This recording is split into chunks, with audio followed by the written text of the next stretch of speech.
Le Petit Prince, chapitre 24. Nous en étions au 8e jour de ma panne dans le désert, et j'avais écouté l'histoire du marchand en buvant la dernière goutte de ma provision d'eau. « Ah ! dis-je au Petit Prince, ils sont bien jolis tes souvenirs, mais je n'ai pas encore réparé mon avion, je n'ai plus rien à boire, et je serais heureux, moi aussi, si je pouvais marcher tout doucement vers une fontaine. »« Mon ami le renard, me dit-il, mon petit bonhomme, il ne s'agit plus du renard. Pourquoi ? Parce qu'on va mourir de soif. » Il ne comprit pas mon raisonnement. Il me répondit : « C'est bien d'avoir eu un ami, même si l'on va mourir. Moi, je suis bien content d'avoir eu un ami renard. »« Il ne mesure pas le danger, me dis-je. Il n'a jamais ni faim ni soif. Un peu de soleil lui suffit. » Mais il me regarda et répondit à ma pensée. « J'ai soif aussi. Cherchons un puits. » J'eus un geste de lassitude. Il est absurde de chercher un puits au hasard dans l'immensité du désert. Cependant, nous nous mîmes en marche. Quand nous eûmes marché des heures, en silence, la nuit tomba, et les étoiles commencèrent de s'éclairer. Je les apercevais comme en rêve, ayant un peu de fièvre, à cause de ma soif. Les mots du Petit Prince dansaient dans ma mémoire. « Tu as donc soif, toi aussi ?» lui demandai-je. Mais il ne répondit pas à ma question. Il me dit simplement : « L'eau peut aussi être bonne pour le cœur. » Je ne compris pas sa réponse, mais je me tus. Je savais bien qu'il ne fallait pas l'interroger. Il était fatigué. Il s'assit. Je m'assis auprès de lui. Et, après un silence, il dit encore : « Les étoiles sont belles à cause d'une fleur que l'on ne voit pas. » Je répondis : « Bien sûr. » Et je regardai, sans parler, les plis du sable sous la lune. « Le désert est beau, ajouta-t-il. » Et c'était vrai. J'ai toujours aimé le désert. On s'assoit sur une dune de sable, on ne voit rien, on n'entend rien, et cependant, quelque chose rayonne en silence. Ce qui embellit le désert, dit le Petit Prince, c'est qu'il cache un puits quelque part. Je fus surpris de comprendre soudain ce mystérieux rayonnement du sable. Lorsque j'étais petit garçon, j'habitais une maison ancienne, et la légende racontait qu'un trésor y était enfoui. Bien sûr, jamais personne n'a su le découvrir, ni peut-être même ne l'a cherché. Mais il enchantait toute cette maison. Ma maison cachait un secret au fond de son cœur. « Oui, dis-je au Petit Prince, qu'il s'agisse de la maison, des étoiles ou du désert, ce qui fait leur beauté est invisible. » « Je suis content, dit-il, que tu sois d'accord avec mon renard. » Comme le Petit Prince s'endormait, je le pris dans mes bras et me remis en route. J'étais ému. Il me semblait porter un trésor fragile. Il me semblait même qu'il n'y eût rien de plus fragile sur la terre. Je regardais, à la lumière de la lune, ce front pâle, ces yeux clos, ces mèches de cheveux qui tremblaient au vent, et je me disais : ce que je vois là n'est qu'une écorce, le plus important est invisible. Comme ses lèvres entr'ouvertes ébauchaient un demi-sourire, je me dis encore : ce qui m'émeut si fort de ce Petit Prince endormi, c'est sa fidélité pour une fleur. C'est l'image d'une rose qui rayonne en lui, comme la flamme d'une lampe, même quand il dort. Et je le devinais, plus fragile encore. Il faut bien protéger les lampes, un coup de vent peut les éteindre. Et, marchant ainsi, je découvris le puits au lever du jour. Très bien. Allez, on regarde les explications.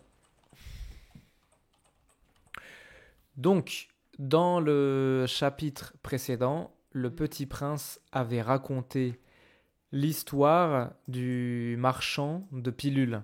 Il avait rencontré un marchand qui vendait des pilules contre la soif, pour ne plus boire d'eau. Maintenant, on revient dans le désert, où il y a le personnage principal qui parle et qui a son avion. Tu sais, son avion est en panne dans le désert.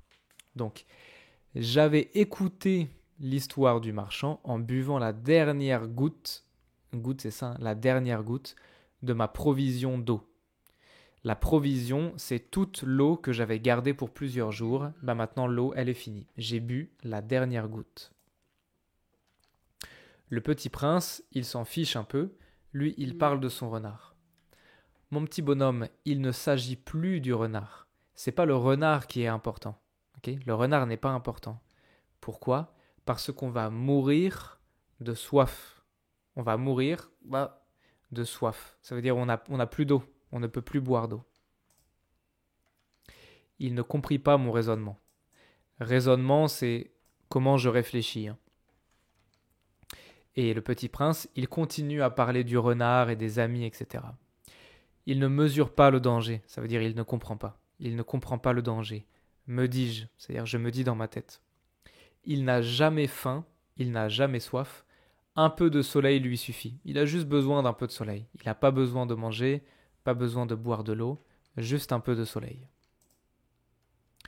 Mais le petit prince, il répond quand même, il dit « J'ai soif, cherchons un puits. » Un puits, c'est ça.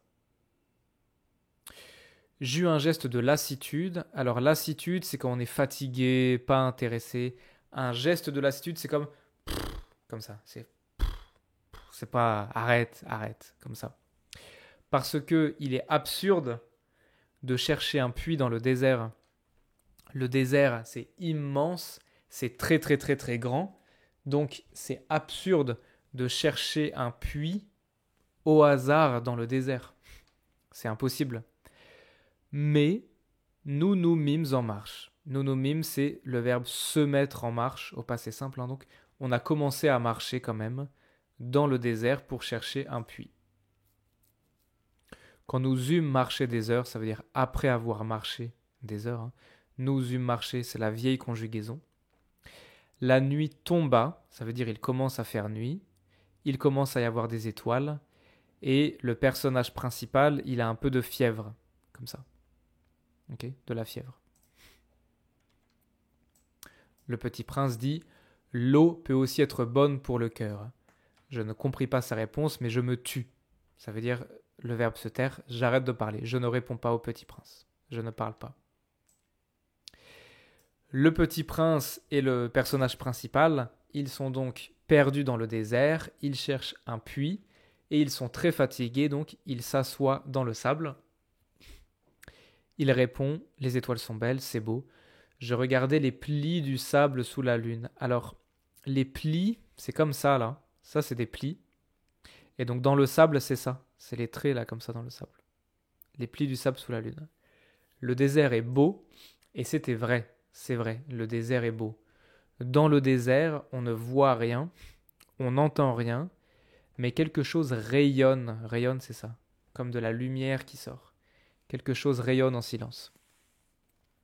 Ce qui embellit le désert, ça veut dire pourquoi le désert est beau. Ce qui fait que le désert est beau, c'est qu'il cache un puits quelque part. C'est quelque part à un endroit, mais on ne sait pas où. Le désert est beau parce que je sais que quelque part, il y a un puits, mais je ne sais pas où.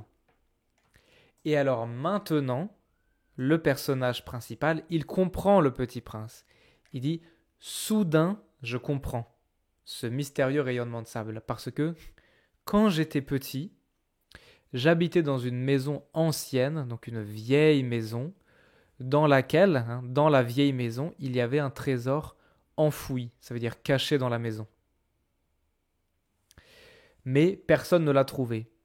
Mais parce que on savait qu'il y avait un trésor quelque part dans la maison, alors ça enchantait la maison, ça donne du charme, du mystère à la maison.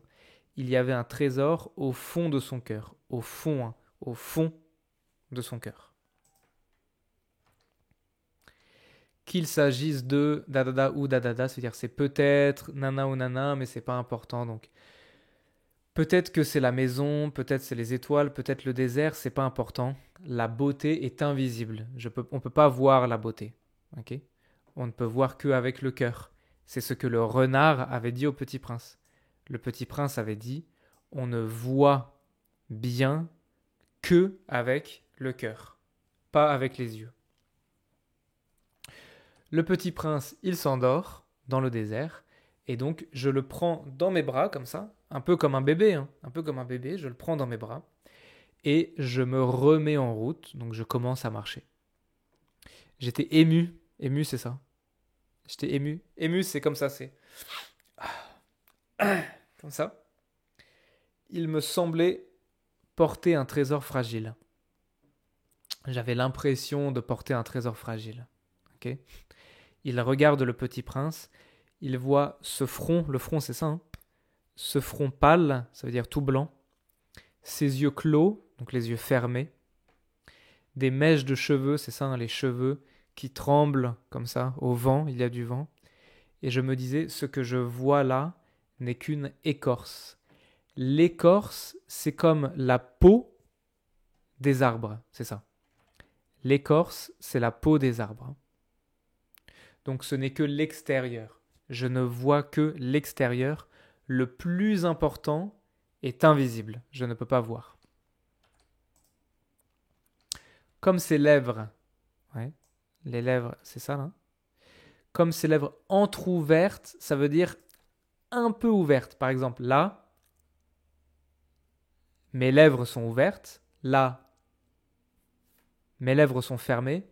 Mais là, si je dors, par exemple, des fois quand on dort, on est comme ça. Voilà, ça c'est les lèvres un peu ouvertes. Un peu ouvertes, ça c'est entr'ouvertes. Okay. Les lèvres, allez, les lèvres entr'ouvertes. Ébaucher un demi-sourire. Ébaucher, c'est comme un dessin très rapide. Ça veut dire que il ne sourit pas vraiment, mais pendant qu'il dort, c'est un peu comme s'il avait un petit sourire, comme ça. Je me dis encore, ce qui m'émeut si fort, émeut comme ici. Pourquoi je suis ému? Okay. Pourquoi je suis ému? C'est la fidélité du Petit Prince pour une fleur. La fidélité, c'est toujours rester avec la fleur. Il pense toujours à une fleur, pas les autres fleurs, une fleur toujours. En lui, il y a la fidélité de cette fleur. Et je le devinais plus fragile encore. Je vois qu'il est très fragile, le Petit Prince. Je veux protéger le Petit Prince. Okay, la fidélité, c'est comme ça. C'est comme quand tu es marié avec un homme ou une femme et toute la vie, tu restes ensemble comme ça. C'est la fidélité. Et marchant ainsi, je découvris le puits au lever du jour. Au lever du jour, c'est le matin, quand le jour se lève. On a vu avant, il y avait ici, la nuit tombe. Quand la nuit tombe, ça veut dire la nuit arrive. Ok, c'est une image, c'est une métaphore. La nuit tombe, il commence à faire nuit. Et le matin, on peut dire le lever du jour. Le jour se lève. Et il fait jour maintenant, il y a le soleil. Ok? Très bien.